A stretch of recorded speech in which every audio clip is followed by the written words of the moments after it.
Welcome to this Method R Workbench video tip on working with connection pools. I'm Kerry Millsap. In the early 2000s, my team created a profiler for Oracle trace files because Oracle's TK-Prof utility wasn't helping us as much as we needed. Like TK-Prof, our Method R profiler processed one trace file at a time. Our profiler was the perfect tool for dedicated connections, and it still is. But connection pools were always the bane of tracing. Connection pools are a great idea for making database applications scale to humongous user counts, but they wreak havoc on observability. They make it very difficult to know how long a specific experience with a system took and why. The problem with connection pools is that now a single trace file contains data from lots of user experiences, so profiling a trace file gives you the same kinds of aggregations that profiling was invented to avoid. That's why in May of 2018, we released a new product called Method R Workbench.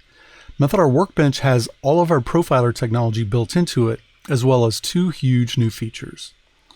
It can handle thousands of trace files at a time instead of only just one file at a time. And number two, it can report on individual experiences and then crop individual user experiences into their own self-contained trace files, which you can then profile. The workflow for connection pool trace files goes like this. First, you pause the profiler with the pig nose.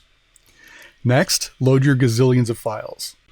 Then use duration by island ID to list user experiences.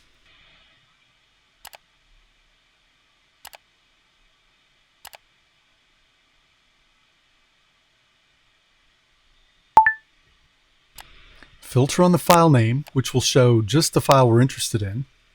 And then use crop by island ID for a given island ID value to crop out the worst experience. Then load the cropped file and touch its duration. Now you're looking at precisely what you need to diagnose this user's individual experience. I hope you've enjoyed today's tip. To learn more, visit methodr.com.